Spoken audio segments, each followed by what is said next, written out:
Hello everyone. आज हम फिर से कंटिन्यू करेंगे सिविक्स की बुक का चैप्टर 10 जिसका नाम है लॉ एंड सोशल जस्टिस, कानून और सामाजिक न्याय।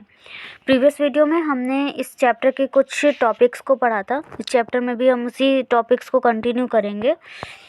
तो हमने पढ़ा कि कानून बनाया जाता है, किसके लिए बनाया जाता है और ये क्यों ज़रूरी होता है। इस टेबल में हमने पढ़ चुका है, अब हम पढ़ेंगे। But mainly making laws is not enough. सिर्फ और सिर्फ महज कानून बनाना ही ज़रूरी नहीं है। The government has to ensure that these laws are implemented. Government को ये इंश्योर करना पड़ता है कि ये लॉज जो हैं वो इम्प्लीमेंट हो रहे हैं या नहीं, लागू हो रहे हैं या नहीं। This means that the law must be enforced, यानी कि लॉ का इन्फोर्समेंट बहुत ज़रूरी है।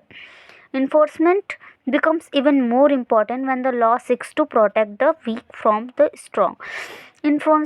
इसका मतलब ये हुआ कि इन्फोर्समेंट का मतलब इन्फोर्समेंट जो है वो बहुत इम्पॉर्टेंट तब हो जाता है जब लॉ जो है वो प्रोटेक्ट करती है वीक्स को, यानी कि जो कमज़ोर लोग हैं उनको स्ट्रॉन्ग लोगों से प्रोटेक्ट करती है।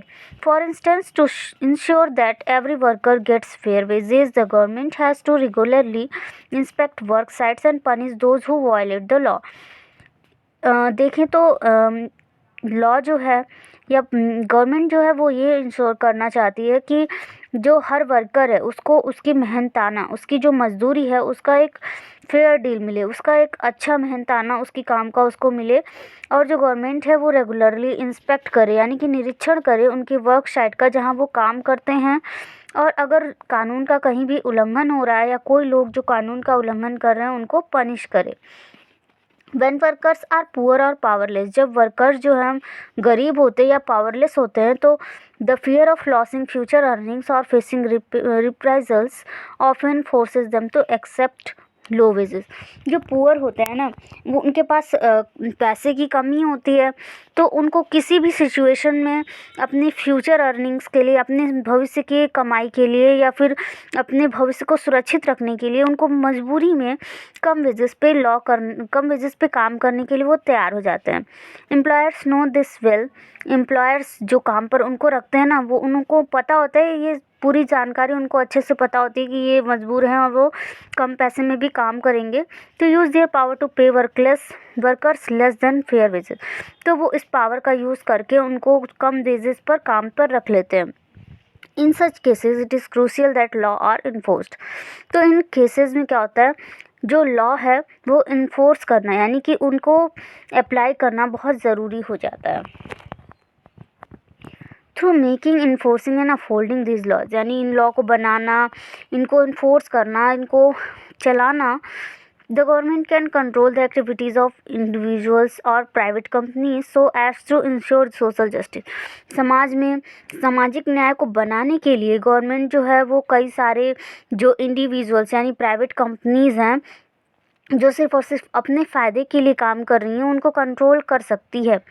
Many of these laws have their basis in the fundamental rights guaranteed by the Indian Constitution.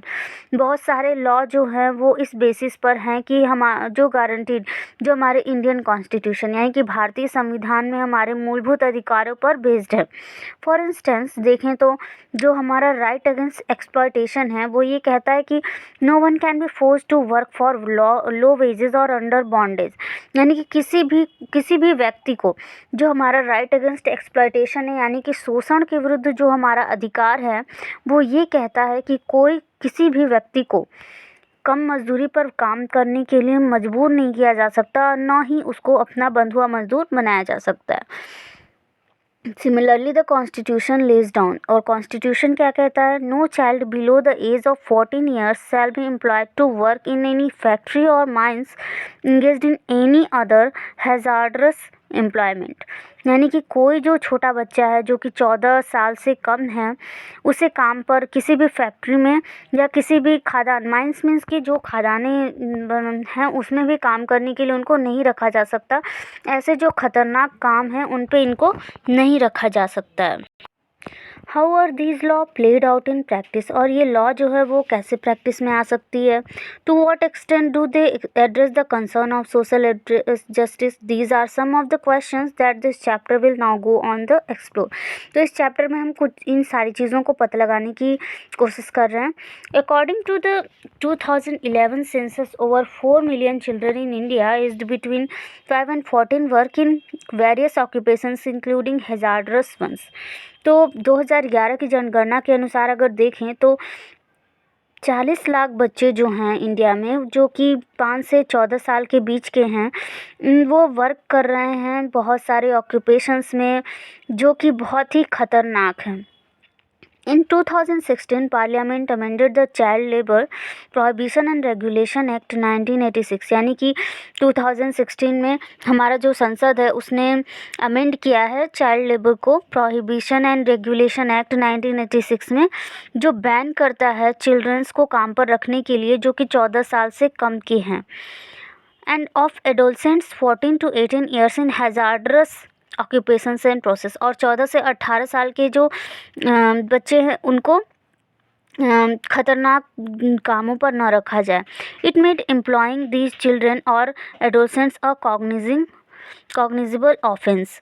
यानी कि ये जो एक्ट है ये इसलिए बनाया गया है ताकि इनको सुरक्षा प्रदान की जा सके.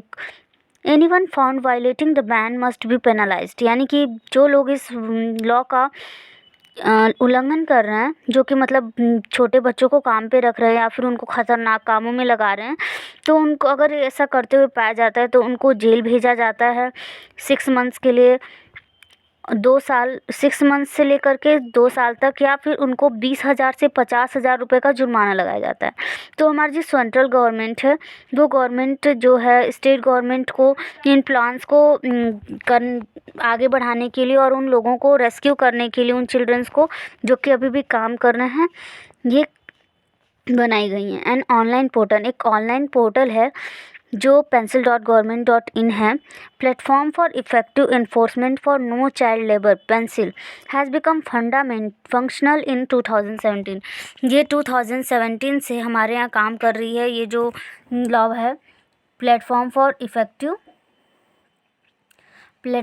Effective enforcement for no child labour, it means कि पेंसिल, ये अभी भी हमारे इंडिया में काम कर रही है. इसका मतलब ये है कि जो भी लोग इस तरह के काम कर रहे हैं उनको उनके खिलाफ कंप्लेंट फाइल करने में child trekking, implementation and monitoring of national child labour project NCLP. आज का जो हमारा सबसे मेन टॉपिक है वो है भोपाल गैस ट्रेजेडी. भोपाल की गैस त्रासदी जो हुई थी, त्रासदी, उसके बारे में हम पढ़ेंगे कि वर्ल्ड की सबसे जो वर्स्ट इंडस्ट्रियल ट्रेजेडी थी वो भोपाल में 24 ईयर्स पहले हुई थी.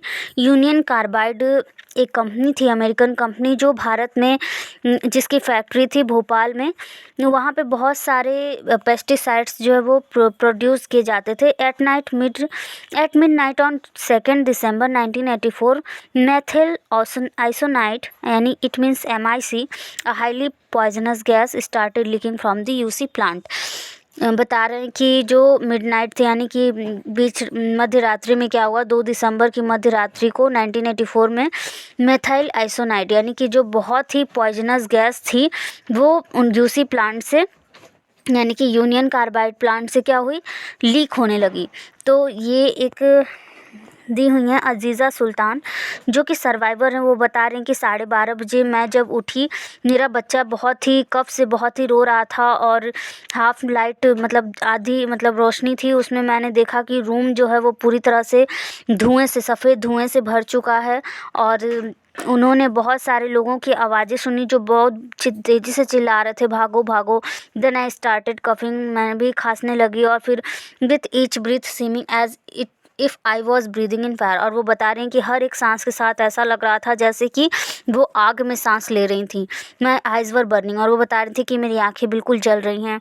दूसरी मॉर्निंग क्या हुआ, विद इन 3 डेज़ बहुत सारे 3 दिनों के अंदर में बहुत 8,000 लोग जो है वो मर गए थे. Hundreds of thousands were named, और बहुत सारे जो हज़ारों के हज़ारों लोग थे वो इससे सफ़र कर रहे थे. अब ये जो है कि यहाँ पे मास क्रीमेंशन यानी कि सौदा हो रहा है बहुत सारे लोगों का जो एक साथ मर चुके थे उस प्लांट में। Most of this expose to the poisonous gas came from the poor working class families. बहुत सारे जो लोग थे जो कि पुअर वर्किंग क्लास से थे वो इस पॉइजनस गैस के चपेट में आ गए और नियरली 50,000 लोग जो थे वो आज भी इस चीज़ से बीमार हैं। एमंग दोज हु सर्वाइव्ड, और उसमें से जो सर्वाइव कर रहे हैं वो बहुत ज़्यादा उनकी जो रिस्पायरेटरी डिसऑर्डर है या फिर उनकी जो आइज़ की प्रॉब्लम है या अदर डिसऑर्डर्स जो हैं वो उनके साथ हो रही हैं क्योंकि उन्होंने इस चीज़ को सफ़र किया है। पीढ़ी दर पीढ़ी ये जो है वो देखने में आ रही है इस तरह की problems. Childrens developed peculiar abnormality, और जो वहाँ के बच्चे पैदा हो रहे हैं उनमें भी बहुत सारी एबनॉर्मलिटीज़ पाई जा रही हैं, जैसे कि इस गर्ल में